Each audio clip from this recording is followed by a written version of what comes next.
What's up, everybody? Today we are brewing a juicy IPA using a new yeast strain called Capri by Imperial Yeast. Let's brew. We're collecting about 11 gallons of water. This is my RO system. It's a 3-stage reverse osmosis system by APEC. Basically strips the water down to nothing. We're doing about 5 gallons in the mash and then another 6 for the sparge.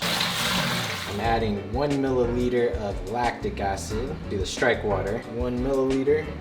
The base of this beer is mostly 2-row, 86% 2-row, and 14% Maris Otter.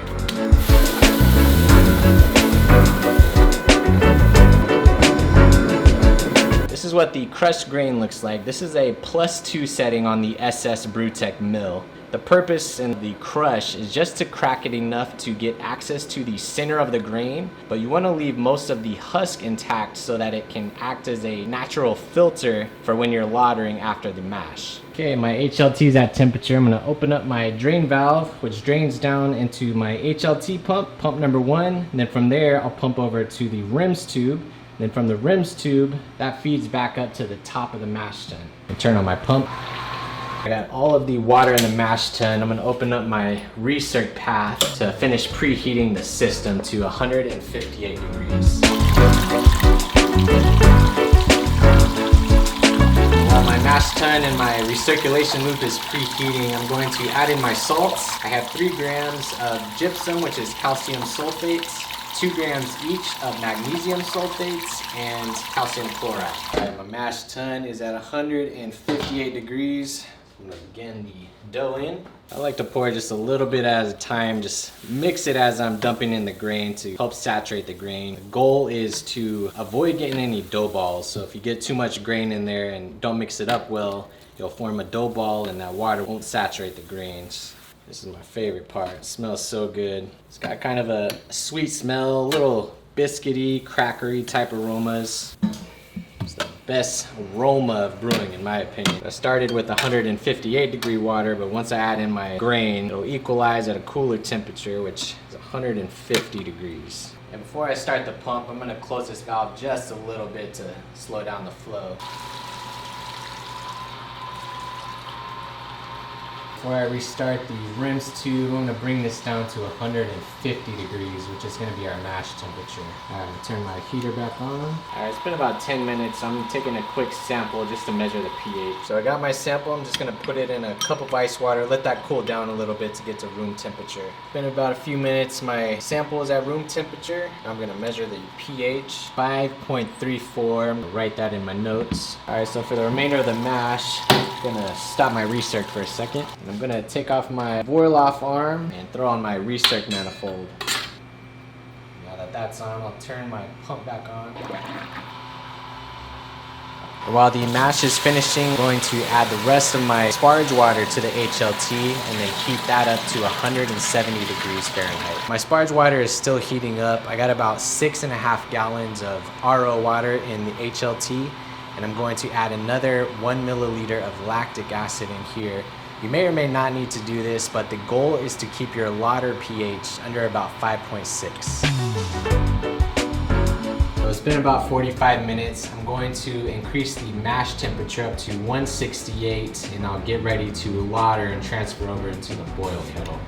Before I lauter over into the boil kettle, I'm just gonna take the gravity of the mash. Mash gravity is 1080. The mash tun is up to 168. I'm gonna open up this valve. I'm gonna start transferring from the mash tun over to the boil kettle. All right, we have 9 gallons in the boil kettle. I'm gonna close up my Whirlpool valve and also the mash tun drain valve. A few more minutes, we should be at a rolling boil. Just about at a boil. I'm adding in my anti-foaming agent. This is the stuff I'm using today. It's from More Beer, and it's called Foam Axe by Cellar Science. First hop addition, we're just doing a little bit of Cascade, and this is a 1/2 ounce, which for me is about 12 IBUs. The total boil today will be 60 minutes, and we'll do another hop addition at 30 minutes. For the second hop addition at 30 minutes, I have a 1/4 ounce of Mosaic and a 1/2 ounce of Citra for a total of 20 IBUs. Now I'm going to let the boil go for another 30 minutes. ounce. There's about 10 minutes left in the boil, so I'm adding in my hop spider to sanitize it, and this will be for my Whirlpool hop addition. For the last few minutes, I'm gonna open up my Whirlpool path to sanitize it.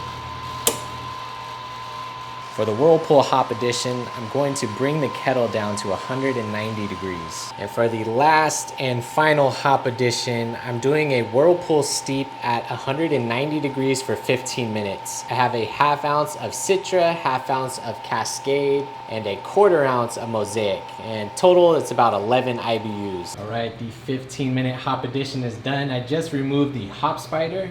And I'm going to let the kettle rest for another 10 minutes just to let that trube cone form a little bit. And then I will knock out through my plate chiller and then into my fermenter. While the Whirlpool is settling down, I'm gonna hook up my groundwater to the plate chiller. The outbound side of my plate chiller, I'll run into this bucket, collect the water in there, then use that for some laundry later. I'm gonna open up my knockout valve.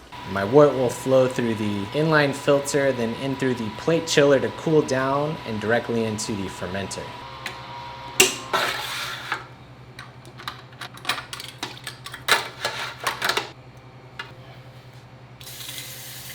So now I have all of the wort in the fermenter. I'm sticking the temperature sensor in the thermal well. I'm going to start fermentation on this beer at 70 degrees. So the next step is to add some oxygen to my wort.